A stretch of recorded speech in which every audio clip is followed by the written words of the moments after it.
جس کے راضی رہنے سے خدا راضی ہو، جس کے ناراض ہونے سے خدا ناراض ہو۔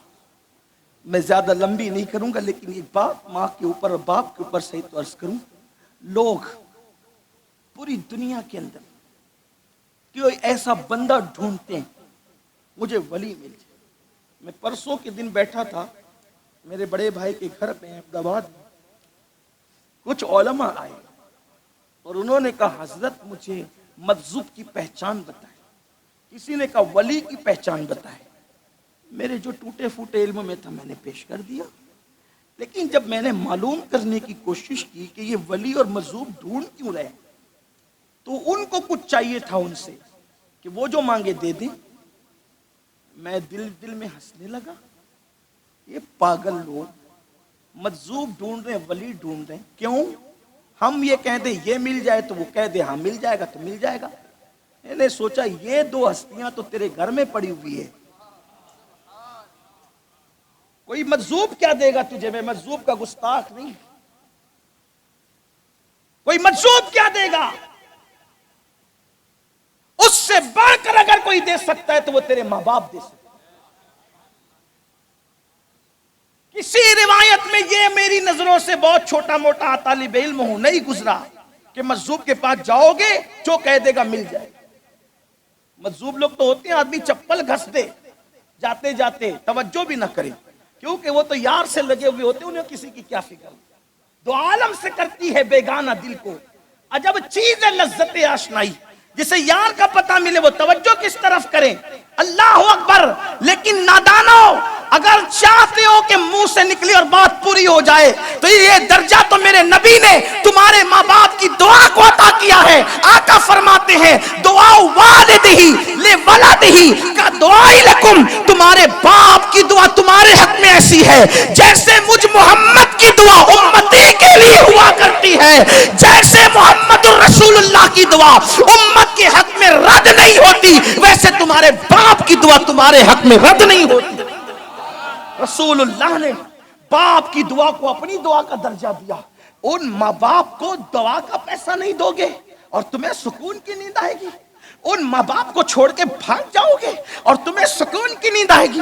ان ماں باپ کی پسند اور ناپسند کا خیال کر کے اپنی مرضی سے شادیاں رچاؤ گے، لو میرج کرو گے، لڑکیوں کے ساتھ تو گھنٹوں فون پہ بات کر کے نادانو ان کو مناتے رہو گے اور باپ کو سسکتا اور بلکتا چھوڑ دو گے۔ بوڑھی ماں انتظار کر رہی ہے میرا بیٹا ابھی آ کر میری خیریت پوچھے گا، لیکن تم اپنے ماں باپ کی خیریت نہیں پوچھتے۔ اللہ اللہ، جس سے ناجائز تعلقات تم نے پیدا کیے، وہ شیطانی تعلقات، اس کو آئی فون تک گفٹ میں دیتے ہو، اس کے لیے نئی دنیا بسانے کی بات کرتے ہو، اور وہ ماں باپ جس رشتے کو اللہ نے پیدا کیا اتنا پوتر اور پاکیزہ رشتہ ہے، سارے رشتے ٹوٹ سکتے ہیں لیکن ماں باپ کا رشتہ کبھی نہیں ٹوٹ سکتا۔ وہ رشتہ اتنا خوبصورت ہے، وہ رشتہ اتنا پاکیزہ ہے، اس رشتے کا کیا خیال کیا؟ اللہ اکبر۔ بڑی معذرت کے ساتھ میں کہتا ہوں تو کچھ لوگوں کو برا بھی لگتا ہے، پیروں کے ہاتھ دبائیں گے، پیروں کے پیر دبائیں گے، پیروں کو نذرانہ دیں گے، باہ واہ باہ واہ باہ واہ کرتے پھریں گے، لیکن کیا کبھی اپنے ماں باپ کو بھی نظر دی؟ کبھی اپنے ماں باپ کی بھی خدمت کی؟ کبھی ان کے بھی پیر دبائے؟ کبھی ان کو بھی نذرانہ دیے؟ میں پیروں کا مخالف نہیں، میں خود پیر رکھتا ہوں، میرے خود مشائخ ہیں، اللہ اکبر، لیکن ذمہ داری سے کہتا ہوں جس کو برا لگے ہزار بار لگے، جو گالیاں دینا چاہے دے لے، لیکن میرا منصب یہ ہے کہ اگر آپ نے مجھے کرسی پہ بٹھایا ہے تو میں حق بول کر جاؤں گا۔ موربی والو، میں تمہیں مفت میں جنت دے کر جانے والا بندہ نہیں ہوں، اس لیے کہ تقریر میرا پیشہ نہیں، خطابت میری عبادت ہے، اور عبادت اللہ کے لیے کی جاتی ہے، پبلک کے لیے نہیں کی جاتی۔ کان کھول کے سن لو، اگر تم اپنے ماں باپ کے ہاتھ نہیں چومتے تو پیر کے ہاتھ چومنا تمہیں کوئی فائدہ نہیں پہنچائے گا۔ پیروں کو اگر بڑی بڑی گڈیاں دے رہے ہو تو اللہ نے دیا ہے تو، لیکن اس سے پہلے تیرا پیر تیرے ماں باپ ہے، اس لیے کہ عالم کی دعا اپنے مقتدی کے حق میں کبھی رد ہو سکتی ہے، پیر کی دعا بھی اپنے مرید کے حق میں کبھی رد ہو سکتی ہے۔ اور آپ سے عرض کروں کتنا بھی متقی انسان ہو اس کی دعا کسی کے حق میں رد ہو سکتی ہے، مگر رسول اللہ نے گارنٹی دی ہے جب ماں باپ دعا کرتے ہیں تو وہ کبھی رد نہیں ہوتی، وہ یقیناً قبول ہوا کرتی ہے۔ اتنی ضمانتی دعا کو چھوڑ کر لانتی بنتے ہو.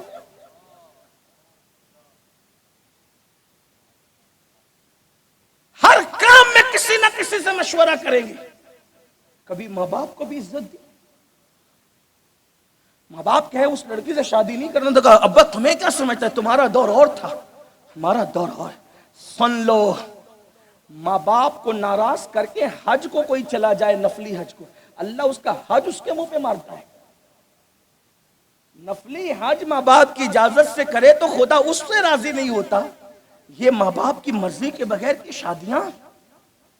لڑکیاں بھی موجود ہو تو ان سے بھی کہتا ہوں، ضد پر آ گئی تو کہنے لگی میں نے تو اسی سے کرنا، آپ کو چھوڑ دوں گی چلی جاؤں گی، اس کو نہیں چھوڑ سکتی. او بدبخت بیٹی، تو ماں باپ کی اہمیت نہیں سمجھتی؟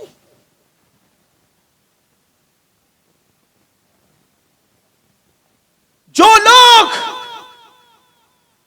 نفل نماز پڑھ رہے ہو، نفل نماز، اور ماں یا باپ کو پتا ہے کہ یہ نماز میں ہے اور ان کو ضرورت پڑ جائے وہ آواز دے فولا ادھر آ، اسلام کہتے ہیں نماز توڑ دے. نماز توڑ دے، لبیک کہتے ہوئے اپنی ماں کے پاس حاضر ہو جائے، اپنے باپ کے پاس حاضر ہو جائے. کہاں ہو؟ اپنا دین نہیں سمجھتے، اپنا مذہب نہیں سمجھتے. میں تو لوگوں سے کہتا ہوں کہ اگر کسی عورت سے مرید ہونا جائز ہوتا، اپنے دوستوں سے کہتا ہوں میں، اگر کسی عورت سے مرید ہونا جائز ہوتا تو میں اپنی امی کا مرید ہوتا. اس لیے کہ ماں سے بڑا مرشد کون ہے، باپ سے بڑا مرشد کون ہے؟ اپنے ماں باپ کو ترسا رہے ہو اور پھر سوچتے سکون کی نیند ہے. اور ایک بات یاد رکھنا، جنہوں نے دنیا میں ماں باپ کو ستایا ہوگا ان کی اولاد اس سے بڑھ کر ان کو تکلیف دے گی. یہ خواتین بیٹھی ہوئی ہیں، ان کو اپنے ماں باپ کی خدمت اچھی لگتی ہے، اگر شوہر کے ماں باپ کی وہ خدمت کرے تو یہ ناراض ہوتی ہے. میں کہتا ہوں تمہاری جنت تمہارا شوہر ہے، لیکن تمہارے شوہر کی جنت تو اس کے ماں باپ ہے. تم کیسی محبوب بیوی ہو کہ اپنے شوہر کو جنت سے دور کرتی ہو؟ یہ کیا ظلم نہیں ہے؟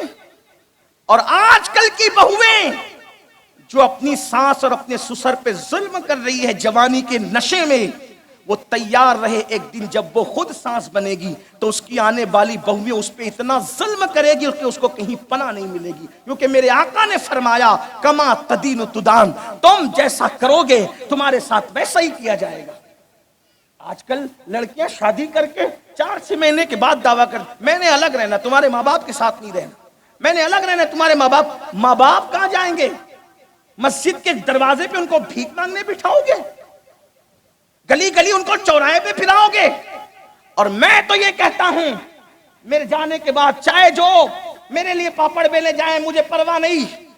اگر کوئی خاتون ایسا کہتی ہے کہ اپنے ماں باپ کو چھوڑ کے میرے ساتھ آنا ہوگا، آپ اس کو 50 نہیں 50,000 بار سمجھاؤ.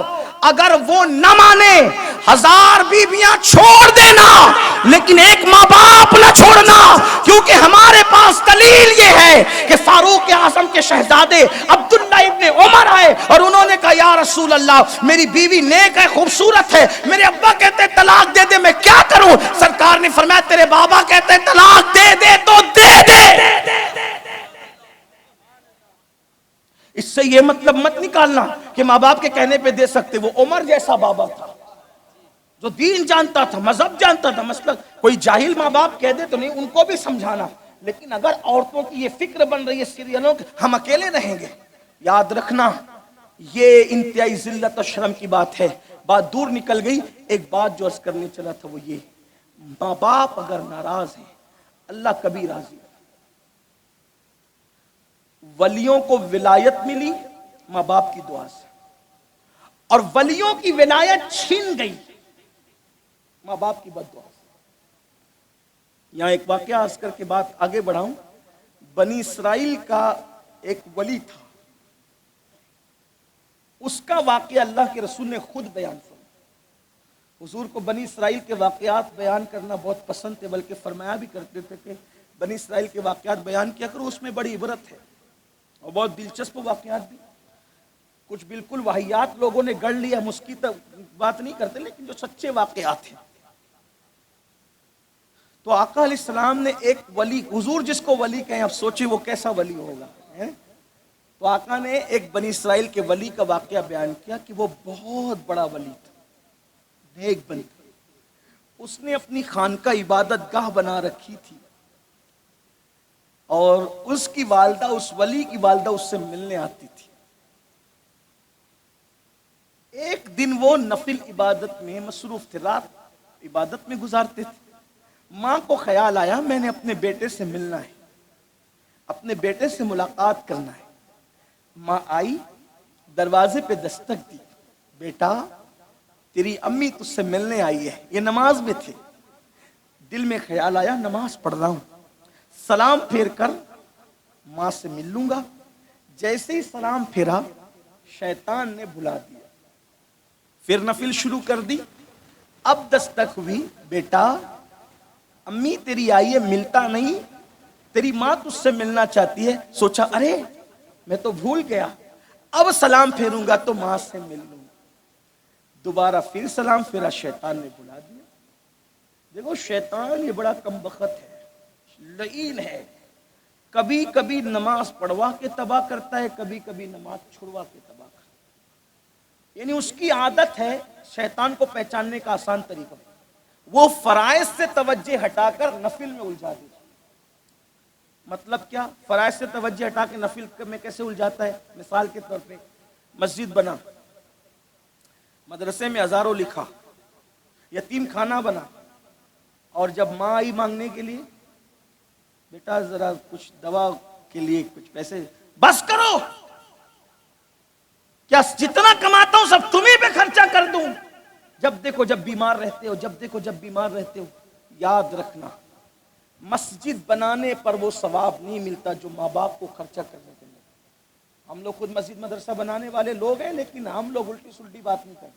ہمیں پتہ ہے مسجد مدرسے اللہ کے کرم سے بنتے ہیں، لوگوں کے چندے پہ نہیں۔ ہاں خدا جسے منتخب کرتا ہے اس کو توفیق ہوتی ہے، لیکن سچی بات یہ ہے مدرسے میں چندہ دینے سے زیادہ اجر آپ کو ماں باپ پہ خرچہ کرنا، حج کی رقم پہ خرچہ کرنے سے زیادہ اجر آپ کو ماں باپ پہ خرچہ۔ اللہ نے سب سے پہلے تمہارے خرچے کا حقدار تمہارے ماں باپ کو قرار دیا۔ اگر ماں باپ کو نہیں دیتے آپ کا کچھ قبول نہیں، ماں باپ کو ترساتے اور تڑپاتے کچھ قبول نہیں۔ میں تو لوگوں کو کہتا ہوں بیوی کو ڈریس دلانے جائیں گے تو 5-5 ہزار کا دلائیں، اور جب ماں باپ کے لیے خریدنے کا بڈھے تو ہو گئے، ان کو کیا ہے، انہوں نے تو یوں بھی ہلکے پہن لینا۔ کیوں؟ ان کا دل نہیں۔ اور یہ کس نے کہہ دیا کہ بڑھاپے کی عمر میں قیمتی لباس نہیں پہن سکتے؟ غوث پاک تو 90 سال کی عمر میں بھی اتنا قیمتی پہنتے تھے کہ اتنی قیمت والا بادشاہوں کو بھی نصیب نہیں ہوتا تھا۔ لوگ کہتے ہیں بڈھوں کو کیا ضرورت ہے، کیوں بڈھے ان کا دل مر جاتا ہے؟ بلکہ انسان کو جیسے جیسے بڑھاپا قریب آتا ہے اس سے زیادہ اس کے دل کے اندر شوق اور امنگیں جاگنے لگتی ہے کہ اب چند دن کا مہمان رہا ہوں، ذرا اچھا کھا لوں، اچھا پہن لوں، تو ان کی خدمت اور زیادہ ہونی چاہیے۔ لوگ کہتے ہیں ان کو کیا ہے، یہ تو بڈھے ہو گئے، ان کو اچھے جوتے کی کیا ضرورت، ان کو اچھی گھڑی کی کیا ضرورت۔ میں کہتا ہوں جب غوث پاک بادشاہ سے قیمتی پہن سکتے 90 سال میں، تو اپنے اماں ابا نہیں پہن سکتے؟ غوث پاک کو مانتے ہو نا، جن کے نام پر دیگیں لٹاتے ہو، پھر ماں باپ کو کیوں ترساتے ہو؟ سنیت یہ ہے اصل سنیت، مسلک اعلی حضرت یہ اصل مسلک اعلی حضرت۔ یہ کیا کہ نعت خانوں پر اڑا رہے ہو، نعت خانوں پہ اڑا ہزاروں، تاکہ لوگ دیکھیں کتنا بڑا عاشق رسول ہے یہ مکار، اور ابھی گھر میں ماں کو ڈانٹ کر کے آیا ہے کہ بہت پیسے تم کو لگا چکا، اب میں نہیں دینے والا۔ یہ تو مکاری ہوئی۔ عاشق رسول وہ ہوگا جو یہاں لٹائے گا وہاں ڈانٹے گا۔ عاشق تو وہ تھا نا جو اونٹ چرا کر پیسے کماتا تھا اور اپنی ماں کو پورے دے کر کہتا تھا ماں یہ سب تمہاری امانت ہے، میں نے تو کھجور کی گٹلیاں پیس کر کے پھانک کر اس پہ پانی پی کے گزارا کرنا ہے تاکہ تو راضی ہو جائے۔ اسی عاشق رسول کو دنیا اویس قرنی کے نام سے جتنا کمایا سب ماں کو دے دیا۔ یہ حال ہے عاشقوں کا۔ ماں کا دل دکھے گا تو رسول اللہ کا دل دکھے گا، حضور کا دل کون دکھا سکتا ہے؟ تو بات دور نکلتی، جلدی جلدی سے بات کروں، سمیٹنا چاہتا ہوں لیکن دل میرا بے چین ہوتا ہے۔ میں سوچتا ہوں میری قوم کو میں کیا ایسا کہہ دوں تاکہ وہ جرائم کو چھوڑ کر کے نیکی کی دنیا کی طرف آ جائیں۔ بس یہی مجبوری مجھے تھوڑا لمبا کرنے مجبور کرتی، ورنہ کوئی شوق نہیں ہے۔ تو عرض یہ کر رہا تھا بنی اسرائیل کا وہ ولی، ہاں بنی اسرائیل کا وہ، اس کی ماں نے دوبارہ دستک دی، کہا اب سلام پھیریں گے تو ملیں گے۔ پھر شیطان نے بلا دیا، کہا اب سلام پھیریں گے تو ملیں گے۔ ماں تو انتظار کرتے کرتے دل ٹوٹا۔ دل کا آبگینہ بہت کمزور ہوتا ہے، بلکہ قرآن تو جب ماں باپ بوڑھے ہو جائیں تو کہتا ہے ان کے سامنے اپنے کندھے بھی مت اچکایا کر۔ ماں باپ جب بوڑھے ہو جائیں تو ان کو اف بھی مت کہا کر۔ فلا تقل لہما اف ولا تنہرہما، وہ بوڑھے ہو جائیں تو ان کو اف بھی مت کہو، ان کو جھڑکو بھی مت، بلکہ ان سے بات کرو تو نرمی سے بات کرو، ان کے لیے اپنے بازو بچھا دو۔ کچھ نوجوان لڑکے کہتے ہیں ہمارے ابا تو شراب پیتے، ہم کیا کریں؟ میں نے کہا میں کیا بتاؤں، رسول اللہ سے پوچھ۔ ایک خاتون آ کے کہتی آقا میری ماں شراب پیتی ہے، میں کیا کروں؟ آقا فرماتے محبت سے سمجھا، کہا نہیں مانتی، کہا جب شراب پی کے بے ہوش ہو جایا کرے تو اٹھا کر لایا کر، اس کے بستر پہ لٹا دیا کر۔ ماں باپ نیک ہونے کی وجہ سے قابل تعظیم نہیں ہے، ماں باپ نمازی ہونے کی وجہ سے قابل تعظیم نہیں ہے، بلکہ ماں باپ ہونے کی وجہ سے قابل تعظیم ہے۔ بلکہ معاذ اللہ اگر کسی کے ماں باپ کافر ہوں تو بھی اسلام کہتا ہے کہ ان کافر ماں باپ کی خدمت اس اعتبار سے کی جائے کہ خرچہ دیا جائے، دوا کا ان کو انتظام کیا جائے، یہ ساری چیزیں ان کے لیے، ان کو بھی وہ نہیں چھوڑ سکتا، ان کی بھی خدمت اس کو کرنی ہوگی۔ ہاں وہ کفر کی بات کرے، شرک کی بات کرے، اس پر وہ ان کی بات نہ کرے، ان کی بات نہ مانے، یہ دین ہے اپنا، یہ اپنا دین ہے مسلمانوں۔ اللہ اکبر۔ تو عرض یہ کر رہا تھا جب ماں انتظار کرتے کرتے تھک گئی تو ماں کی زبان سے نکلا اچھا تو مجھ سے ملنا نہیں چاہتا، تو میرا منہ دیکھنا نہیں چاہتا، تو مجھ سے ملاقات کرنا نہیں چاہتا، جا جو اپنی ماں کا منہ نہ دیکھنا چاہے اللہ اس کو کسی بدذات کا منہ دکھائے، کسی بدذات کا سامنا کرائے۔ ماں نے بد دعا کے جملے کہے، یاد رکھنا بڑے سے بڑا نقصان اٹھا لینا لیکن کبھی یہ سودا مت کرنا، ساری بازیاں ہار دینا لیکن کبھی ماں باپ کی بد دعا مت لینا۔ ارے ماں باپ تو ماں باپ ہے، کبھی کسی جانور کی بھی بد دعا مت لینا، اس لیے کہ انسان کی الٹی گنتی وہیں سے شروع ہوتی ہے جب وہ کسی کی بد دعا لیتا ہے۔ یاد رکھنا میرے آقا فرماتے ہیں مظلوم کی آہ اور خدا کے حجاب کے درمیان، خدا کے باب اجابت کے درمیان کوئی پردہ نہیں رہتا، مظلوم اور خدا کے درمیان کوئی پردہ نہیں رہتا۔ ادھر مظلوم کی آہ اٹھتی ہے، ادھر باب اجابت الہی سے ٹکرا جاتی ہے۔ خدا کے لیے کبھی جانوروں پہ بھی ظلم مت کرنا۔ وقت ہوتا تو میں بتاتا کہ جانوروں کی بد دعا سے بھی شہر ہلاک ہوئے، جانوروں کی بد دعا سے بھی شہر تباہ ہوئے، لیکن اس کا وقت نہیں۔ ماں کی منہ سے نکل گیا، ماں کی زبان سے نکل گیا، کیا ماں کو دیکھنا نہیں چاہتا، ماں کا منہ دیکھنا نہیں چاہتا؟ جا خدا کسی بدذات سے تیرا پالا پڑا دے اور اس کا منہ تجھے دکھا دے۔ یاد رکھنا کسی کا بھی خوبصورت چہرہ دیکھ کر وہ نہیں ملتا جو ماں باپ کے جھری پڑے ہوئے چہروں کو دیکھ کر ملتا ہے۔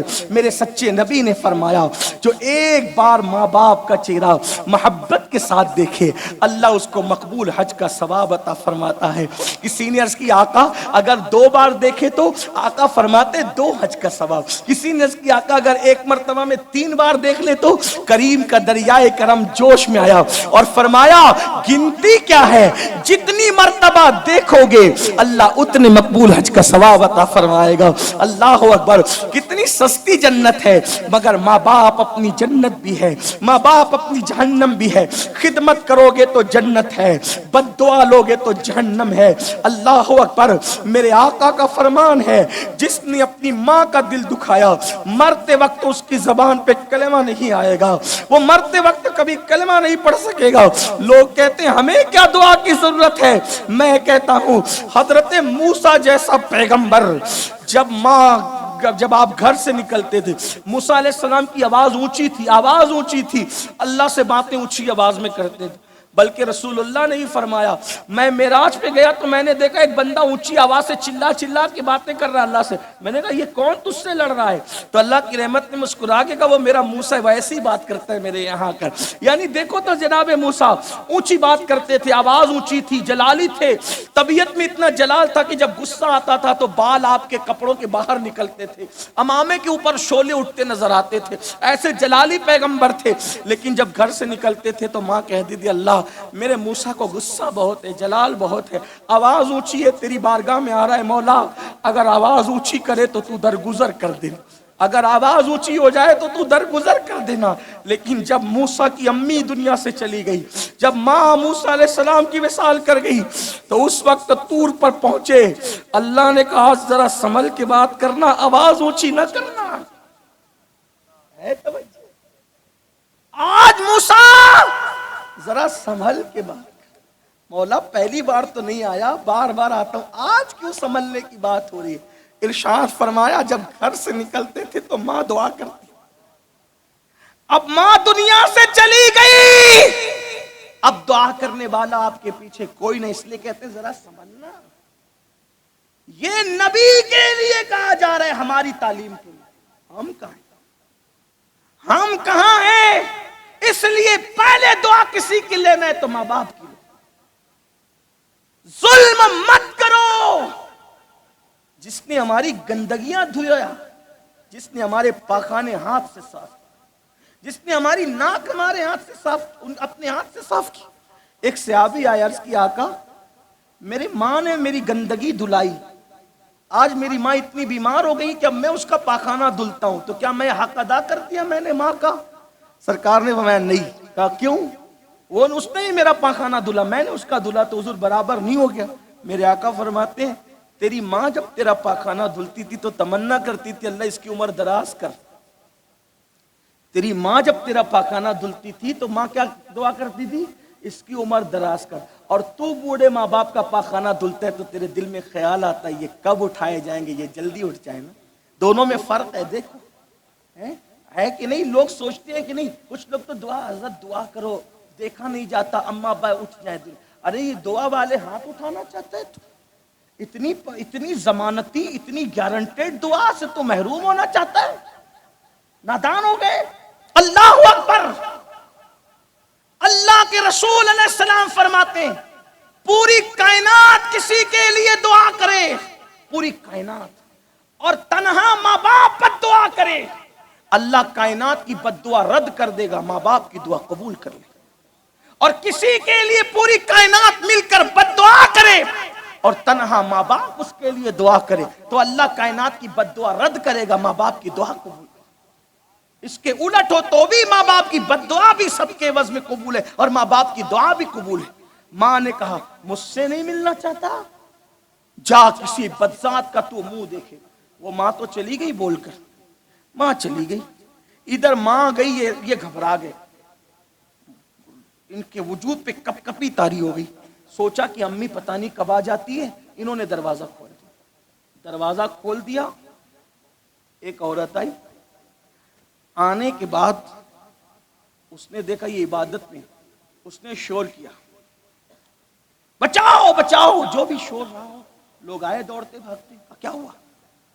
کہا یہ جو ہے نا, یہ جو مکر کرتا ہے یہ شخص ولی بنا ہوا ہے, مکار ہے, اس کا پچھا میرے پیٹ میں ہے. اور ماں باپ کی دعا اور بد دعا بہت کرنٹ میں قبول ہوتی ہے. اس کے اندر بڑا کرنٹ, بہت جلدی اس کا اثر, بہت جلدی. اللہ اکبر. اب لوگ, پبلک تو پبلک ہے, لوگ کسی کو نیک جلدی نہیں مانتے, لیکن بد ماننا ہو تو لوگ بہت جلدی کرتے ہیں. پبلک نے خوب مارا. کس کو؟ اس ولی کو. عبادت خانہ توڑ دیا, خوب مارا, عبادت خانہ توڑ. انہوں نے کہا ہوا کیا مجھے بتاؤ تو صحیح نا, میرا قصور کیا ہے وہ تو بتاؤ نا, جرم کیا ہے وہ تو بتاؤ نا. تو کسی نے کہا یہ کیا کہتی ہے؟ کیا کہتی؟ کہا تیرا بچہ اس کے پیٹ میں. انہوں نے کہا رکو, کتنے مقبول تھے دیکھو, رکو. وضو کیا, 2 رکعت نماز پڑھی اور اس کے پیٹ کی طرف اشارہ کر کے کہا اے بچے تو ہی بتا تو کس کا بچہ ہے. اے بچے, یہ بات اللہ کے رسول بیان فرماتے, اے بچے تو ہی بتا تو کس کا بچہ ہے. اس کے پیٹ سے آواز آئی یہ تو بے قصور ہے اللہ والا، میں تو کسی فلاں چرواہے کا بچہ اس کے ساتھ مکالا کیا گیا تھا جس سے میں پیٹ میں آیا ہوں. تو لوگ یہ کرامت دیکھ کر کے اب جھکے. آپ کا ہم عبادت خانہ سونے کا بنا دیں گے. آپ نے فرمایا جاؤ، مجھے اپنے کیے کی سزا ملی. لوگوں نے کہا کیا کیے کی سزا ملی، کیا کیے کی سزا ملی، آپ نے کیا کیا، آپ تو بڑے نیک ہیں. تو کہا میری ماں مجھ سے ملنے آئی تھی، میں اپنی ماں سے نہیں ملا تو میری ماں نے میرے لیے بد دعا کی تھی کہ تو ماں کو سے ملنا نہیں چاہتا، ماں کا منہ دیکھنا نہیں چاہتا، خدا کسی بدذات کا منہ تجھے دکھا دے. ماں کے منہ سے جملے نکلے اور اس کی سزا میں نے بھگت لی. اس لیے اگر سکون کی نیند چاہتے ہو تو ظلم مت، کسی پہ ظلم مت کھاؤ، ہاں کسی کا دل مت دکھاؤ، کسی کو تکلیف مت پہنچاؤ. تو عرض یہ کر رہا تھا، بات دور نکلی، جلدی جلدی سمیٹوں. کیا کہ لوگ نشہ کرتے گولیاں کھا کے، لوگ دوا کے نام پہ بھی نشہ کرتے. یاد رکھیے نشہ آور چیزیں بطور دوا استعمال کرنا یہ بھی اجازت نہیں. جس کا زیادہ نشہ لائے اس کا تھوڑا استعمال کرنا بھی جائز نہیں، لیکن لوگ ڈوب رہے اس کے اندر. تو علامہ ابن الجوزی لکھتے ہیں نشے کے نقصانات پر کہ حضرت سیدنا مالک ابن دینار رضی اللہ تعالیٰ عنہ حج کے لیے گئے. جب آپ حج کے لیے گئے تو آپ طواف کر رہے تھے. حالت طواف میں آپ نے پورا حرم کھچا کھچ بھرا دیکھا تو آپ نے حرم کو کھچا کھچ بھرا دیکھ کر دل کے اندر خوشی محسوس ہوئی. اللہ کا پورا حرم بھر گیا. چند سال ہی ہوئے حضور کو پردہ فرمائے ہوئے، حضور کی محنت کیسی باور ہوئی کہ اتنا اسلام پھیل گیا کہ پورا حرم کھچا کھچ بھرا ہے. معلوم کیا تو پتا چلا کہ 5 لاکھ لوگوں نے اس سال حج کیا ہے. تو حضرت مالک بن دینار نے ہاتھ اٹھا کے دعا کی، اے اللہ ان 5 لاکھ میں ذرا کس کا حج تو نے قبول کیا وہ بتا دے اور کس کا رد کیا وہ بھی بتا دے. تو اللہ اکبر، مالک بن دینار جب مینا میں تشریف لے گئے اور آپ نے اپنے خیمے میں جا کر کے لیٹے تو کیا دیکھا، خواب میں کوئی کہہ رہا ہے اے مالک ہم نے محمد ابن ہارون کا حج رد کر دیا، اور یہ بات تو جا کر اس کو بتا کہ ہم نے اس کا حج رد کر دیا. یہ اٹھے، اٹھنے کے بعد ابن ہارون کے پاس اس کو ڈھونڈنے گئے اور وہ بلخ کا حاجی تھا. پتہ بھی بتایا گیا وہ بلخ کا حاجی ہے، جاؤ اور اس کو بتاؤ کہ ہم نے اس کا حج رد کر دیا ہے. مالک بن دینار جہاں بلخ کے حاجی رکے ہوئے تھے وہاں تشریف لے گئے اور پوچھا اے بلخ والو یہ بتاؤ تم میں ابن ہارون کون ہے، کون ہے ابن ہارون. جیسے ہی سنا ابن ہارون کا نام بلخ والے اٹھ کر کھڑے ہو گئے اور بلخ والوں نے کہا اے مالک تم جانتے ہو تم کس کا نام لے رہے ہو، تم جانتے ہو تم کس کا ذکر کر رہے ہو. مالک بن دینار نے کہا کس کا ذکر کر رہا ہوں. کہا ایک ایسے متقی، ایسے پرہیزگار اور ایسے نیک انسان کا ذکر کر رہے ہو کہ برسوں بیت گئے، برسوں بیت گئے، تقریباً کم و بیش 40 سال، کم و بیش. وہ ہر سال حج کو آتا ہے اور پیدل حج کرتا ہے، خیمے میں نہیں رکتا، ہر دن روزہ رکھتا ہے، ہر رات نفل پڑھتے ہوئے گزارتا ہے. اس کی زندگی کا معمول ہے. اور جب وہ افطار کرتا ہے تو مٹھی بھر چنے سے افطار کرتا ہے. وہ کچھ کھاتا پیتا نہیں، اتنا نیک آدمی. وہ سائے میں نہیں بیٹھتا، وہ ہمیشہ دھوپ میں کھلے آسمان کے نیچے رہتا ہے. اتنا پرہیزگار، اتنا متقی نیک ہے. کہا اچھا. مالک بن دینار سوچتے ہیں مجھے تو کچھ کہا گیا، یہاں تو نقشہ کچھ اور ہے. اس سے پتا چلا پبلک میں نیک کہلانا کوئی معنی نہیں رکھتا. اصل نیک وہ ہے جس کو یار نیکوں کی فہرست میں رکھے. اس لیے بندوں کو چاہیے لوگ اپنی تعریف کرے تو سینہ مت پھلایا کرو، گردن جھکا کے سوچا کرو ایمان پہ خاتمہ ہوگا کہ اس کے بھی لالے پڑے. اس لیے کوئی اپنے آپ کو نیک نہ سمجھے. سب سے بڑا روئے زمین کا پاپی وہ ہے جو اپنے آپ کو نیک سمجھتا. نیک سمجھنا چھوڑ دو، عاجزی کرو. تہجد گزار ہے، میں تہجد پڑھتا ہوں، نہیں، توفیق اس نے دی. پتہ نہیں یار قبول کرے کہ رد کرے. وہ تو بڑوں بڑوں کو رد کر دیتا ہے، اس کو کون پوچھنے والا ہے. مالک بن دینار پریشان، کہاں شہر کے لوگ بلخ والے اتنی تعریف کر رہے ہیں اور کہاں یار کہتا ہے ہم نے رد کر دیا. بہرحال اللہ کے ولی تھے مالک بن دینار، چھوٹے موٹے آدمی نہ تھے. انہوں نے ضبط کیا، کہا وہ ہے کہاں. کہا وہ دیکھو کھلے آسمان کے نیچے پہاڑیوں کے دامن میں ہوگا. جب یہ گئے تو دیکھا ایک آدمی ہے جس کا ایک ہاتھ کٹا ہوا. ایک ہاتھ کٹا ہوا ہے اور ایک پیر میں زنجیر چین بندی ہوئی ہے اور وہ زنجیر لے کر کھڑا ہے، آسمان کی طرف رک کر کے کہتا ہے معاف کر دے مجھے، بخش دے مجھے، معاف کر دے مجھے، بخش دے۔ آنسو بہ رہے ہیں، آنسو سے داڑھی تر ہے، بس ایک صدا ہے مجھے معاف کر دے، قبول کر لے، بخش دے مجھے، بخش دے مجھے، بخش دے۔ جب ان کے قدموں کی آہٹ سنی تو متوجہ ہوا، کہا کیا بات ہے اللہ والے، کوئی خواب دیکھ کر آئے ہو؟ کوئی خواب دیکھا ہے؟ کہاں خواب دیکھا ہے؟ یہی خواب دیکھا ہے نا کہ ہم نے ابن ہارون کا حج رد کر دیا، بولو مجھے بتاؤ، یہی خواب دیکھا؟ مالک بن دینار سے سوچا کہ یہ تو وہی بندہ ہے جو کہہ رہے تھے، یہ تو اتنا روشن ضمیر ہے کہ میرا خواب بھی جانتا ہے، خواب کا مضمون بھی جانتا ہے۔ کہا تو اتنا پہنچا ہوا ہے، میرا خواب بھی جانتا ہے، مضمون پہنچا ہوا نہیں، وہ تجربہ ہے۔ کم و بیش 40 سال سے ہر سال حج کو آ رہا ہوں، یہی سنتا ہوں کہ حج رد ہو گیا، 40 سال سے یہی سن رہا ہوں، حج رد۔ کوئی نہ کوئی اللہ کے ولی کو خواب میں کہا جاتا ہے، جا کے اس کو کہو حج رد کر دی، حج رد کر دی۔ کہا پھر بھی آتے ہو؟ کہا پھر بھی آتا ہوں، کیا کروں؟ مالک بن دینار نے کہا میرا اللہ بڑا کریم ہے، وہ کسی پہ ظلم نہیں کرتا، آخر وہ رد کیوں کرتا ہے تیرا حج؟ کوئی تو وجہ ہوگی، کوئی سبب تو ہوگا نا، ابن ہارون کیوں رد کرتا ہے؟ تو تب ابن ہارون نے کہا مالک اگر تو اتنا بڑا اللہ کا ولی نہ ہوتا تو میں کبھی تجھے یہ راز نہ بتاتا، میں نے کسی کو نہیں بتایا یہ راز، لیکن آج تجھے بتاتا ہوں رد ہونے کی وجہ کیا ہے۔ اللہ نے مجھے بہت دولت دی، بہت مال دیا، بہت نوازا، ایسا نوازا کہ مجھ جیسا دولت مند پورے بلخ میں کوئی نہ تھا، لیکن دوستی میں نے مالداروں سے کی چونکہ میں مالدار تھا۔ غلط دوستوں کی صحبت میں بیٹھا، میں شرابی بن گیا، دوستوں نے مجھے نشے کا عادی بنا دیا، شراب کا عادی بنا دیا۔ جب میں شرابی بن گیا، میری ماں کو نہیں پتا تھا کہ میں شراب پیتا ہوں۔ شعبان کی آخری تاریخ تھی، رمضان المبارک کا چاند نظر آنے والا تھا، دوستوں نے کہا شام کو نہیں پی سکیں گے، چلو دن کو پی لیتے ہیں۔ دن کو پی کر جب میں لوٹنے لگا تو شام ہو چکی تھی، رمضان المبارک کا چاند نظر آ چکا تھا۔ میں لڑکھڑاتے ہوئے آیا، پہلی مرتبہ میری ماں نے مجھے نشے کی حالت میں دیکھا، پہلی بار ماں نے دیکھا نشے کی حالت میں۔ ماں کو غصہ آیا، ماں نے کہا بدبخت، رمضان المبارک کا چاند دکھ گیا اور تو نشہ کر کے آیا ہے، تجھے شرم نہیں آتی؟ میری ماں نے غصے میں، چونکہ میں ماں کا بڑا وفادار اور فرما بردار ایک لوتا بیٹا تھا، ماں سے بہت پیار تھا، ماں سے بڑی محبت تھی، ماں نے اپنے اسی پیارے اور عزیز بیٹے پہ غصہ کرتے ہوئے ایک تماچا میرے گال پہ مارا، منہ پہ مارا، تو نشہ کرتا ہے؟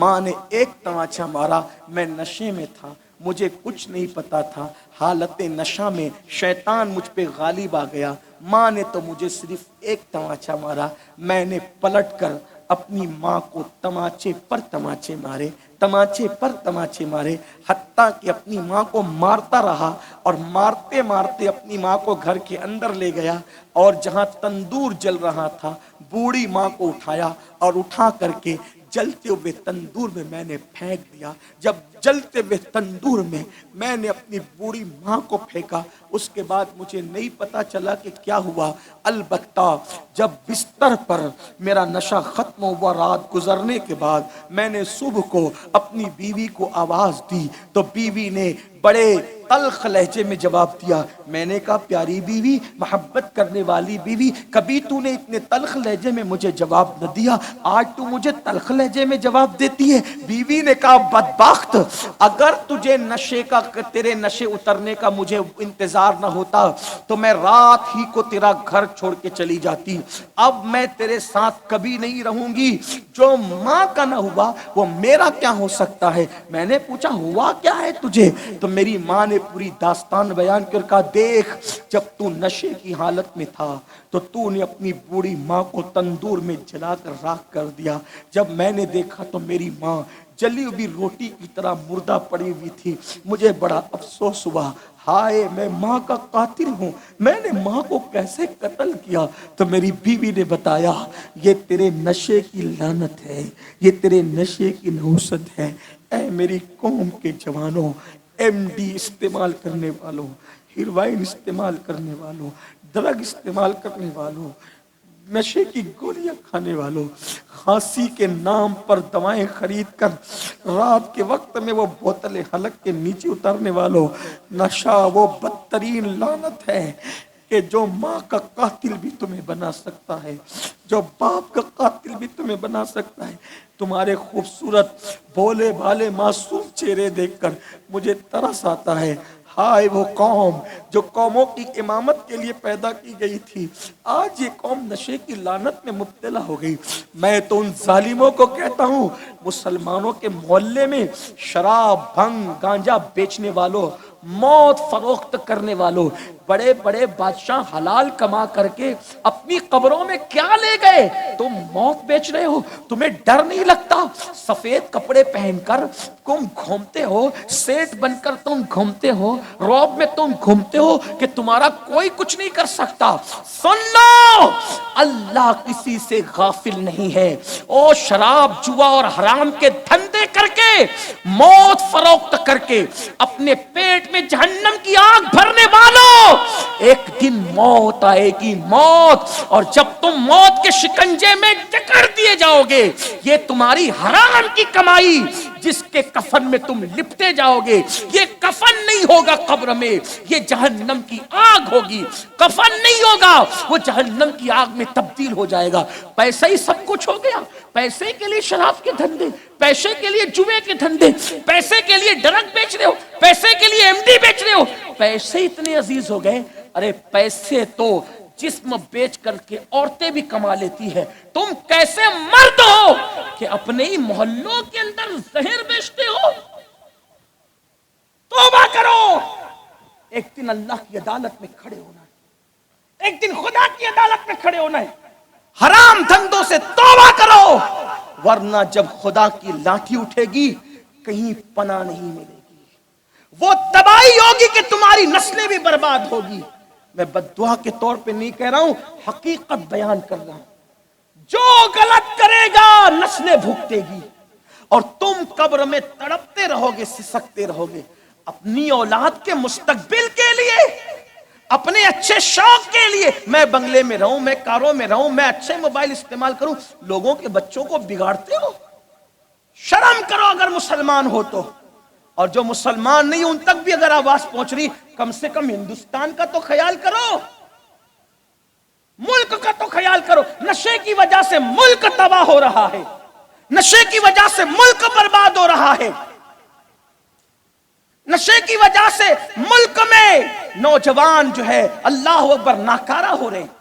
ہم تو یہ کہتے ہیں انسان کسی مذہب کا انسان ہو، اسلام انسانیت کا مذہب ہے۔ ہم جیسے اپنے جوانوں کو نشے سے بچانا چاہتے ہیں، ویسے ہم ہر مذہب کے جوان کو نشے سے بچانا چاہتے ہیں۔ ہندو مذہب کی کتابوں میں وید میں لکھا ہوا ہے کہ شراب کا ایک گھونٹ پینا برہمن کے قتل کرنے کے برابر ہے۔ کوئی مذہب نشہ کرنے کی اجازت نہیں دیتا، چاہے مسلمانوں کا مذہب ہو، چاہے ہندوؤں کا مذہب ہو، چاہے یہودیوں کا مذہب ہو، چاہے عیسائیوں کا مذہب ہو، کسی مذہب میں نشے کی اجازت نہیں ہے۔ کتنی سخت بات لکھی وید کے اندر، جس طریقے سے ملانے کو نہیں کہہ رہا، سمجھانے کو۔ جیسے ہمارے یہاں ہم سادات کا احترام کرتے ہیں، ویسے ہندو مذہب میں برہمنوں کا لوگ احترام کرتے ہیں۔ اب بتاؤ، ان کے مذہب میں یہ ہے، تو مذہب کوئی ہو، ہم ہر مذہب کے انسان سے کہتے ہیں نشہ نہ کرو۔ آپ کے مذہب نے بھی نشہ کرنے کی اجازت نہیں دی، کسی مذہب میں اجازت۔ کیا ہوا؟ اس بیوی نے کہا تو ماں کا قاتل ہے، میں تیرے ساتھ نہیں رہوں گی۔ میں نے دیکھا، میں پچھتایا کہ میں نے، لیکن پچھتاوے سے کا ہوت، جب چڑیا چگ گئی کھیت۔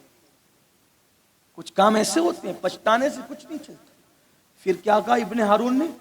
پھر میری بیوی تو چلی گئی چھوڑ کے، سارے غلام میں نے آزاد کر دیے، اپنا محل بیچ دیا، سب چھوڑ دیا، اور جس ہاتھ سے میں نے ماں کو مارا تھا وہ ہاتھ کاٹ کے پھینک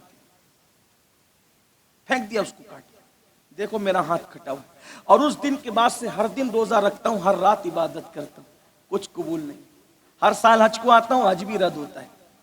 اب مالک بن دینار نے اتنا سنا کہ یہ ماں کا قاتل، غصہ آ گیا، غصہ آیا، فرمایا بدبخت، خدا تجھے کبھی معاف نہ کرے، جا خدا تجھے محروم رکھے، تیری مغفرت نہ کرے۔ اس کو جب یہ کہا، یہ کہہ کے پلٹے، تو اس نے مالک کو اتنا کہا، مالک مجھے محروم نہ کر، میرا اللہ غموں کو کھولنے والا ہے، وہ مجھ پہ رحم کرے گا۔ اور مالک بن دینار تو چلے آئے، پھر لیٹ گئے، غصے میں آنکھ لگی، اللہ کے رسول کا دیدار ہو، میرے آقا کا دیدار ہو۔ میرے آقا نے کہا، مالک اس کو کیوں تو نے ایسے جھڑک دیا؟ ہائے ہائے ہائے، کریم رحمت للعالمین کا کرم دیکھو۔ فرمایا تو نے اس کو کیوں جھڑک دیا؟ یا رسول اللہ، اس نے کتنا بڑا گناہ کیا، اتنا بڑا پاپی ہے، ماں کا قاتل ہے وہ۔ سرکار فرماتے ہیں مجرم تو بڑا ہے، آقا فرماتے ہیں مجرم تو بڑا ہے، لیکن میں تجھے بتاؤں قیامت میں اس کے ساتھ ہوگا کیا؟ کہ حضور ضرور بتائیں کیا ہوگا۔ میرے آقا نے فرمایا اللہ کی عدالت میں دونوں ماں بیٹے کھڑے ہوں، اللہ فرمائے گا تو ماں کا قاتل ہے، جا تو جہنم میں جا۔ وہ جہنم میں چلا جائے، ماں جنت میں آ جائے گی، بے گناہ قتل کی گئی تھی، شہید ہو گئی تھی، جنت میں آ جائے گی۔ 3,500 سال تک، کتنا؟ 3,500 سال تک ابن ہارون جہنم میں جلے گا۔ 3,500 سال یعنی 7 دن، وہاں کے 7 دن کتنے ہوتے ہیں؟ 3,500 سال۔ 7 دن وہ جہنم میں جلے گا، یعنی 3,500 سال۔ اس کی ماں کو جنت میں اس کی یاد آئے گی، اس کی ماں کو جنت میں اس کی یاد آئے گی، ماں کو۔ لوگوں وفا دیکھو، قاتل بیٹے کی یاد ماں کو جنت میں آ گئی، اس کا مطلب مرنے کے بعد سب سے رشتے ٹوٹ جاتے ہیں، لیکن ماں باپ سے نہیں ٹوٹتے۔ اے کاش لوگ ان مقدس لوگوں کی عظمت کو سمجھتے۔ میرے آقا نے فرمایا جو اپنی نماز میں ماں باپ کے لیے مغفرت کی دعا نہیں کرتا، اس کی نماز ادھوری رہتی ہے۔ اگر کوئی مالدار بننا چاہتا ہے تو وہ ماں باپ کے لیے مغفرت کی دعا کرے، اللہ اس کو مالا مال کر دے گا۔ کوئی اپنی عمر لمبی کرانا چاہتا ہے، وہ ماں باپ کی خدمت کرے، اللہ اس کی عمر لمبی کرے گا۔ کیا لوگ ہیں! قاتل بیٹا ماں کو جنت میں یاد آیا تو ماں جنت کے فرشتوں سے پوچھے گی میرا ابن ہارون کہاں ہے؟ فرشتے کہیں گے اللہ یہ پوچھ رہی ہے اس کا بیٹا کہاں ہے؟ اللہ فرمائے گا کہہ دو کہ جہنم میں ہے۔ تو کہا جائے گا تیرا بیٹا تو جہنم میں ہے، وہاں بھی ماں کی ممتا تڑپے گی۔ جنت میں ماں کی ممتا یہ ماں ہے لوگوں، ماں باپ، یہ آپ ان کو گھر کا کچرا سمجھتے، آپ ان کو گھر کا کچرا سمجھتے، وہ یہ لوگ ہیں سچے لوگ، جن کی محبت میں کوئی ریا نہیں، جن کی محبت میں کوئی دکھاوا نہیں، جن کی محبت کے اندر اللہ اکبر رتی برابر بھی دکھاوا نہیں، جن کی محبت پیور ہے، پیور۔ جب ہم کچھ نہیں تھے تو بھی وہ ہم سے محبت کرتے تھے، ہم سے پیار کرتے تھے۔ ماں کو قاتل بیٹا جنت میں یاد آئے گا اور اللہ کہے گا بتاؤ اس کو کس کا بیٹا جہنم میں ہے؟ تو ماں کہے گی وہ جہنم میں کیوں گیا؟ ماں کی ممتا تڑپے گی، وہ جہنم میں کیوں گیا؟ تو فرمایا جائے گا اس نے تجھے قتل کیا تھا اس لیے وہ جہنم میں گیا۔ تو ماں کہے گی کیا وہ جنت میں نہیں آ سکتا؟ وہ جنت میں نہیں آ سکتا؟ ارشاد ہوگا بالکل آ سکتا ہے۔ کیوں کیسے آ سکتا ہے؟ اگر وہ تو معاف کر دے تو اللہ بھی معاف کر دے گا۔ تو ماں اسی وقت کہے گی مولا گواہ رہنا میں نے اس کو معاف کر دیا لیکن اس کو جنت عطا کر۔ یہ ماں باپ ہے، ان کی قدر جانو، یہی ان سے دور کیا جائے۔ فلموں کا ٹائٹل یہی ہے، ماں باپ سے بغاوت کرو، لڑکی لے کے بھاگو، لڑکیوں کو ایک لڑکا لے کے بھاگو، ماں باپ سے بغاوت۔ میں نوجوانوں سے کہتا ہوں جو لڑکی ماں باپ کو چھوڑ کر تیرے ساتھ بھاگ گئی، یاد رکھ، جو لڑکی ماں باپ کو چھوڑ کے تیرے ساتھ بھاگ گئی، جو ماں باپ کی وفادار نہ ہوئی وہ تیری کیسے وفادار ہوگی؟ اور لڑکیوں سے کہتا ہوں جو لڑکا تیرے ساتھ بھاگ جائے ماں باپ کو چھوڑ کے، جس نے ماں باپ سے وفا نہ کی وہ تجھ سے کیا وفا؟ بے وفا لوگوں کی پہچان ہے جو ماں باپ سے بے وفائی کرے۔ جو ماں باپ سے بے وفائی کرے وہ کسی کے ساتھ وفا کر ہی نہیں سکتا۔ اس لیے میری گزارش ہے سنبھلو سمجھو۔ تو تیسری عالمی جنگ کے اندر جو ماحول بنایا جا رہا ہے وہ یہ کہ تم بدکار ہو جاؤ، بد کردار ہو جاؤ، دین سے نکل جاؤ۔ اور دوسری بات یہ کی جا رہی ہے جو جگہ جگہ گستاخیاں ہو رہی، آپس میں لڑو اور اپنے نبی سے دور ہو، ہے نا؟ آج ان کو سمجھ میں آ رہا ہے رسول اللہ نے تو 11 بیویاں 1450 سال پہلے کی، تو آج سو کے اٹھے کیا یہ؟ آج کیوں اعتراض ہو رہا ہے؟ تیسری عالمی جنگ کا سرنامہ تیار کرنا ہے۔ رسول اللہ صلی اللہ علیہ وسلم کی بیویوں کی عمر کیا تھی؟ آج کی بات تھوڑی ہے، اور چھوٹی عمر کی بیویاں تو ان کے یہاں بھی ہے، آج کی بات تھوڑی ہے۔ ایسا نہیں کہ صرف یہاں ہے، وہاں بھی ہے، اگر کھلے تو بہت کچھ کھلے گا، لیکن یہ گستاخیاں کیوں ہو رہی؟ تاکہ تم اپنے نبی سے بدزن ہو کر دور ہو جاؤ، اور پھر مسلک کے نام پہ، مکتبہ فکر کے نام پہ تمہیں لڑایا جائے۔ یہی ہوا اس دور میں بھی، اعلیٰ حضرت کے دور میں۔ ٹھیک، امام احمد رضا کا کارنامہ یہ ہے کہ انہوں نے محنت کی اور قوم کو گناہوں سے بھی بچا کر دین کی طرف کھینچ کر کے لائے، اور قوم کو ٹکڑیوں میں بٹنے کی بجائے، مکاتب فکر میں بٹنے کی بجائے ان کو وہاں سے کھینچا اور رسول اللہ کے قریب کیا۔ تو جس دور میں لوگ نبی کو گستاخی کر کے گالی دے رہے تھے کہ ان کو علم غیب نہیں، اس دور میں لوگ گستاخی کر کے نبی کو گالی دے رہے تھے کہ ان کو دیوار کے پیچھے کا علم نہیں، جس دور میں نبی کی گستاخی کر کے گالی دے رہے تھے وہ حاضر و ناظر نہیں، جس دور میں گستاخی کر کے گالی دے رہے تھے وہ ہماری طرح انسان ہے، جس دور میں گستاخی کر کے گالی دے رہے تھے کہ وہ تو اپنی بیٹی کو نہیں بخشوا سکتے، وہ تو اپنی اولاد کو نہیں بخشوا سکتے، اس طرح کی گالیاں دی جا رہی تھی، تو امام اہل سنت کی نظر میں قرآن کی یہ آیت تھی کہ امت کو متحد کر دو، امت کو فرقوں میں بٹنے مت دو، فرقوں میں بٹنے سے بچاؤ۔ قرآن کہتا ہے وَاعْتَصِمُوا بِحَبْلِ اللَّهِ جَمِيعًا وَلَا تَفَرَّقُوا، کہ اللہ کی رسی کو مضبوط پکڑو، فرقوں میں مت بٹو۔ قوم کو فرقوں سے بچانا ہے تو خدا کی رسی کو پکڑو۔ اب اللہ کی رسی کیا ہے؟ عبداللہ ابن عباس سے کسی نے پوچھا اللہ کی رسی حبل اللہ کیا ہے؟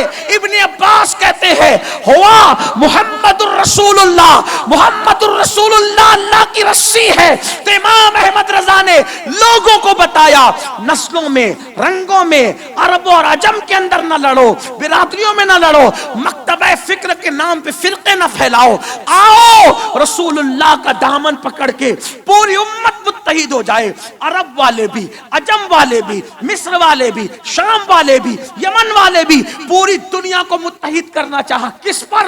مصطفیٰ جان رحمت کی ذات پر، اور انہوں نے ایک ہی عنوان پہ محنت کی، وہ عنوان محبت رسول، وہ عنوان عشق رسول۔ جب لوگ رسول اللہ کے علم غیب کا انکار کر رہے تھے تو اللہ اکبر، وہ لوگوں کے سامنے اپنے مذہب کو، 1400 سال کے مذہب کو یوں پیش کر رہے تھے اللہ اللہ کہ اور کوئی غیب کیا تم سے نہا ہو بھلا، جب نہ خدا ہی چھپا تم پہ کروڑوں درود۔ جب لوگ کہہ رہے تھے وہ تو بڑے بھائی کی طرح ہے، تو میرا امام کہہ رہا تھا سرور کہوں کہ مالک و مولا کہوں تجھے، باغ خلیل کا گل زیبا کہوں تجھے، اور کہتے تیرے تو وصف عیب تنائی سے ہے بری، حیران ہوں میرے شاہ میں کیا کیا کہوں تجھے۔ جب لوگ کہہ رہے تھے، جب لوگ کہہ رہے تھے کہ رسول اللہ اپنی بیٹی کی شفاعت نہیں کر سکتے، اس وقت میرے امام کہہ رہے تھے اللہ اکبر، وہ کیا ہی ذوق افزا شفاعت ہے تمہاری، واہ واہ، قرض لیتی ہے گناہ پرہیزگاری، واہ واہ، اللہ اکبر۔ میں آج بھی کہنا چاہتا ہوں حضور کی گستاخیاں کر کرا کے نبی سے دور کیا جا رہا ہے، اور دوسرے مکتبہ فکر کے لوگ اگر موجود ہیں میں ان سے کہتا ہوں تھوڑا سنجیدگی سے سنو، تمہارے بڑوں نے جو غلطی کی وہ تم مت کرو، وہ مر گئے، قبروں میں چلے گئے۔ ہندوستان میں اگر دین بچانا ہے تو نبی کی توہین کر کے دین نہیں بچے گا، نبی کی تعریف کر کے بچے گا۔ مثال کے طور پہ ٹی وی کی ڈیبیٹ میں ایک بندہ کہہ رہا ہے، مثال کے طور پر کوئی بدعقیدہ بیٹھ کے کہہ رہا ہے کہ محمد عربی تو وہ ہے جو اپنی بیٹی کی شفاعت نہیں کر سکتے، ہے نا؟ حالانکہ یہی مولوی لوگ جلسے میں، جب مدرسے کا جلسہ ہوتا ہے چندے کے لیے، کہتے ہیں یہاں عالم بنتے ہیں، جو عالم کو استنجا کا ڈھیلا دے گا عالم اس کی بھی شفاعت کرے گا۔ چندہ لینے کے لیے عالم کی یہ فضیلت، اور گستاخی کرنے کے لیے بیٹی کی شفاعت نہیں کر سکتے۔ اب اس کا انجام کیا ہے ذرا غور کرنا، تعصب کی بات نہیں کر رہا، حقیقت بات کر رہا کہ بیٹی کی شفاعت نہیں کر سکتے۔ تو اب سامنے بیٹھا ہوا مشرک کہے گا کہ جو نبی اتنا کمزور ہو، جو اپنی بیٹی کو بخشوا نہیں سکتا، تو اس کا کلمہ پڑھنے کی بات کیوں کرتا ہے؟ دیکھ تو ہمارا فلاں تو اتنا طاقتور تھا کہ اس نے تو ہمالیہ اٹھا کر کے اڑتے ہوئے کہاں سے کہاں تک پہنچا دیا ہے نا، یہ بات ہو سکتی ہے نا؟ ٹھیک، کیا جواب دے گا؟ بچے گا کلمہ، بچے گی توحید، بچے گی رسالت۔ لیکن اگر کوئی مجھ جیسے سنی کے پاس آ کے کہے کہ میرا فلاں اتنا طاقتور تھا کہ ہمالیہ اٹھا لیا، میں نے کہا وہ ہمالیہ اٹھایا وہ کہاں تک ٹھیک ہے، وہ تو بعد میں بات کریں گے، لیکن میرا آقا اتنا طاقتور ہے کہ ہمالیہ کی اوقات کیا زمین سے کئی بڑا گنا، کئی گنا بڑا، زمین سے کئی گنا بڑا چاند میرے آقا نے زمین پہ کھڑے رہ کے اشارہ کیا تو اس کے ٹکڑے کرنے۔ کہاں ہمالیہ اٹھانا، کہاں چاند کے ٹکڑے کرنا، دونوں میں کیا فرق ہے؟ تو کیوں نہ ایسے طاقتور رسول کے ڈنکے بجاؤں، یہ بات ہے۔ تو رسول اللہ کی توہین سے دین نہیں پھیلے گا۔ امام احمد رضا نے پوری زندگی یہی کیا۔ اور بس اب بات سمیٹوں، امام احمد رضا کی زندگی پہ زیادہ بات نہیں کر سکتا، لیکن یہ بات جو بندہ بھی رسول اللہ کی وفا کے لیے محنت کرے گا، عشق پہ محنت کرے، پھر اس کو کوئی نوازے نہ نوازے، اس کو رسول اللہ ڈائریکٹ نوازتے، ہاں اس کو حضور ڈائریکٹ نوازتے۔ امام احمد رضا کو کوئی بدعتی کہے، کوئی خان صاحب کہے، کوئی کچھ کہے، کوئی مولوی کہے، لوگ حقارت سے ان کا نام لیتے ہیں، کہتے ہیں۔ کچھ لوگ کو تو تعصب ہے اور کچھ لوگوں کو غلط فہمی ہے۔ جن بھائیوں کو غلط فہمی ہے میں ان کی توجہ، تعصب والوں کو تو کچھ کہہ بھی نہیں سکتا، لیکن جن لوگوں کو غلط فہمی ان سے کہتا ہوں، اگر آپ پڑھے لکھے ہیں تو ایک مرتبہ فتاوی رضویہ پڑھو، ایک مرتبہ ہدایت کی بخشش پڑھو، ایک مرتبہ الامن والعلا پڑھو، ایک مرتبہ زبدۃ الزکیہ پڑھو، ایک مرتبہ کشف الشافیہ پڑھو، ایک مرتبہ پڑھو امام کی کوئی کتاب اٹھا کر اعتقاد الاحباب پڑھو، ایک مرتبہ پڑھو امام اہل سنت کی کوئی کتاب اٹھا کر، تمہیں پتہ چلے گا کہ اس شخص نے کیسے محبت رسول کے گل بوٹے پروئے ہیں اور محبت کی سرزمین پہ کیسے عشق کے پودے لگائے ہیں۔ آخری بات جو عرض کرنا چاہتا ہوں میرے امام کے حوالے سے وہ یہ، انہوں کی پوری محنت تھی، انہوں نے اپنے باپ داداؤں کا ذکر نہیں کیا، انہوں نے اپنے پیر پہ کوئی کتاب نہیں لکھی، انہوں نے پوری زندگی رسول اللہ کے گیت گائے، سب کو حضور کے قریب کرنا چاہا۔ وہ جانتے تھے میرے باپ کے نام پہ میں پوری امت کو متحد نہیں کر سکتا، اپنے پیر کے نام پہ پوری امت کو متحد نہیں کر سکتا، کسی خاندان یا کسی سلسلے میں پوری امت کو متحد نہیں کر سکتا، عرب و عجم کو اگر متحد کر سکتا ہوں تو رسول اللہ کے نام پہ کر سکتا ہوں۔ اور آج ہماری ذمہ داری ہے ہم بھی حضور کے عشق پر، حضور کی محبت پر، صحابہ اہل بیت کے عقیدے پر امت کو متحد کریں۔ انعام کوئی دے نہ دے حضور دیں گے۔ کیا انعام دیا؟ جو آخری بات عرض کرنا چاہتا تھا وہ یہ، ایک مرتبہ کا واقعہ ہے، ملک شام سے ایک بزرگ حکیم اجمل خان کے یہاں آتے تھے۔ حکیم اجمل خان کا نام سنا ہوگا آپ نے، بڑا حکیم، ان کو بڑے بڑے القابات ملے ہیں، بلکہ ان کو ملک الحکمہ کا جو وہ خطاب دیا گیا ہے۔ حکیم اجمل بڑے آدمی، بڑا حکیم گزرا ہے۔ تو حکیم اجمل خان کے یہاں ملک شام کے ایک سید صاحب آتے تھے، اور وہ سید صاحب حکیم اجمل کے یہی رکتے تھے، اعلیٰ حضرت سے ان کی کوئی ملاقات نہیں تھی۔ اور حکیم صاحب اور سید صاحب کے ساتھ اس زمانے میں الہ آباد ہائی کورٹ کے ایک وکیل صاحب تھے، ان کی دوستی ہو گئی تھی۔ اس طرح یہ تینوں کی دوستی تھی۔ ملک شام کے وہ جو سید صاحب تھے وہ صاحب کرامت بزرگ تھے، صاحب کشف تھے۔ تو حکیم صاحب بھی اور وکیل صاحب بھی دونوں معتقد تھے، کیونکہ ان کی کرامتیں لوگ اپنی آنکھوں سے دیکھتے تھے، بلکہ وہ ایسے صاحب کشف تھے حکیم سید صاحب۔ ایک مرتبہ کسی نے کہا حکیم اجمل کو، حکیم صاحب فلاں مریض کے پاس جانا ہے، ذرا چیک کر لو۔ تو جب حکیم صاحب کے گھر سید صاحب آئے ہوتے تھے تو کہیں بھی جاتے تھے تو تینوں ساتھ ساتھ جاتے تھے، وکیل صاحب بھی اپنا کام چھوڑ دیتے تھے اور تینوں حکیم صاحب کے گھر رہتے تھے اور ساتھ ساتھ جاتے تھے۔ اب تینوں گئے، مریض کو چیک کیا، چیک کرنے کے بعد حکیم صاحب نے کہا اس کو تو کوئی مرض ہی نہیں ہے، کوئی مرض نہیں ہے، لیکن میں احتیاطاً کچھ دوا دیتا ہوں۔ تو سید صاحب نے کہا حکیم صاحب بدنام مت ہونا، کوئی دوا مت دو، یہ 3 دن بعد مر جائے گا، یہ 3 دن بعد یہ مریض مر جائے گا، بچے گا نہیں۔ انہوں نے کہا سید صاحب نبض بتا رہی ہے کچھ نہیں ہے اس کو، کہا مر جائے گا، کہا نہ مت دو دوا، اچھا دینا ہے تو 3 دن بعد دینا، تھوڑا رکو۔ ٹھیک 3 دن کے بعد وہ شخص مر گیا۔ سید صاحب کے پاس ایسا کشف تھا، ایسے بزرگ تھے سید صاحب، یاد رکھیے گا۔ اب یہ لوگ تو معتقد پہلے سے تھے اور معتقد ہو گئے۔ ایک دن یہ تینوں بیٹھے تھے، الہ آباد ہائی کورٹ کے وکیل صاحب، حکیم اجمل خان صاحب اور سید صاحب شام کے، ملک شام کے سید صاحب۔ ایک دن نکلا اعلیٰ حضرت کا تذکرہ۔ اس وقت لوگ اعلیٰ حضرت کو بڑے مولوی صاحب کہتے تھے۔ اعلیٰ حضرت کا ذکر نکلا، بڑے مولانا صاحب بریلی کے، بڑا علم ہے، بڑا تقوی ہے، بڑی پرہیزگاری ہے۔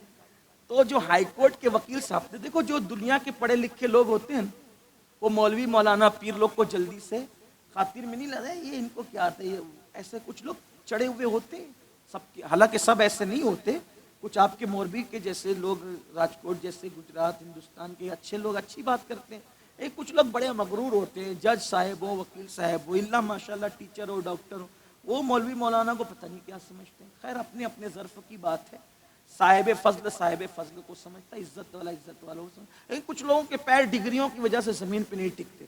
بہرحال تو وکیل صاحب نے کہا چھوڑو یار اس کی بات، وہ مولوی کی بات چھوڑو۔ کیا کہا اس مولوی کی بات چھوڑو یار، وہ تہمات پرست مولوی ہے۔ میں نے سنا ہے کہ وہ بازاروں میں بھی سیدوں کے پیر چومتا ہے، کوئی پیر چومنے کی چیز ہے؟ کیونکہ اعلیٰ حضرت کی عادت تھی سید کا بچہ بھی ہوگا تو ہاتھ کے ساتھ اس کے پیر چوم۔ اعلیٰ حضرت کی عادت تھی عید کی نماز پڑھ کے کبھی ماں باپ کو سلام نہیں کیا، پہلے سید کو سلام کر کے مبارکباد دی، پھر ماں باپ کو سلام کیا۔ آپ غور فرمائیے، احترام تھا، یہ تعظیم تھی سادات کی۔ امام احمد رضا بڑی سادات کو نظر بھی دیا تو کبھی یوں نہیں دیا، ہمیشہ یوں دیا کہ میرے ہاتھ ان کے ہاتھ سے اوپر نہ ہو جائے۔ بڑی بات تھی ان کی، بڑے لوگوں کی بڑی بات ہوتی ہے، ایسے ہی تھا۔ اب میں نے سنا ہے کہ اتنا بڑا مولوی ہو کر وہ پیر چومتا ہے، اب بلکہ ایک سید صاحب کا اس نے نام بھی لیا، میں نام نہیں لوں گا، وہ فلاں کہ وہ اس کو کچھ آتا نہیں ہے اور وہ اس کے بھی پیر چومتا ہے، وہ سید صاحب کے۔ ملک شام کے جو سید صاحب تھے انہوں نے کہا خاموش، وکیل صاحب اب چپ ہو جاؤ، اگر دوستی برقرار رہنا ہے تو چپ ہو جاؤ، حکیم صاحب اس کو چپ کرو ورنہ آج سے تم دونوں سے دوستی ٹوٹے گی، کیونکہ یہ تمہارا بھی دوست ہے، آج کے بعد میں تمہارے گھر نہیں آؤں، ورنہ اس کو کہو چپ رہے۔ تو وکیل نے کہا حضرت میں آپ کو تھوڑی کہہ رہا ہوں، آپ نہ اس سے ملے، نہ اس کے مرید، نہ شاگرد، اتنی ہمدردی اس سے، اور میں تو تہمات پرستی کی بات کرتا ہوں۔ سید صاحب جذبے میں آئے، ان کی زبان سے حقیقت نکل گئی۔ انہوں نے کہا وکیل اگر میں نے اپنے نانا جان کی بارگاہ میں اسے اس حالت میں نہ دیکھا ہوتا تو میں کبھی اس کی تعریف نہ کرتا۔ اب دونوں نے کہا کس حالت میں دیکھا آپ کے نانا جان کی بارگاہ میں؟ کہا چھوڑ دو، وہ بات کرنے کی بھی چھوڑ دو۔ کہا نہیں آپ کو تو بتانا پڑے گا، جب حقیقت زبان پر آئی ہے تو پوری بتانا پڑے گی۔ تو تب سید صاحب نے فرمایا حکیم جی اور وکیل جی، یہ سید انہوں نے اپنے یہ سید کو اللہ نے وہ مقام عطا کیا ہے کہ میں حالت رویا میں اپنے نانا جان کی بارگاہ میں اکثر شریک ہوتا ہوں، ان کے دربار میں اکثر حاضر رہتا ہوں، میرے نانا نے مجھے وہ مرتبے عطا فرمائے۔ کہا ایک رات جب عالم رویا میں ان کی بارگاہ میں تھا تو اس وقت میں نے دیکھا کہ رسول اللہ تخت پر جلوہ گر ہے اور بڑے بڑے اللہ والے بیٹھے ہوئے ہیں، اور ایک جوان کو حضور فرماتے ہیں اٹھو اور میرے سامنے میری شان بیان کرو۔ تو وہ جوان جب اٹھ کے کھڑے ہوتا ہے اور حضور کی شان بیان کرتا ہے تو حضور کی لبوں پہ مسکراہٹ آتی ہے۔ جب وہ بیان کر چکا، حضور سے پیار حاصل کر چکا، میں نے کہا نانا جان یہ کون خوش نصیب ہے جس کو اتنا پیار ملتا ہے؟ تو فرمایا یہ بریلی کا احمد رضا ہے۔ کہاں کہ یہ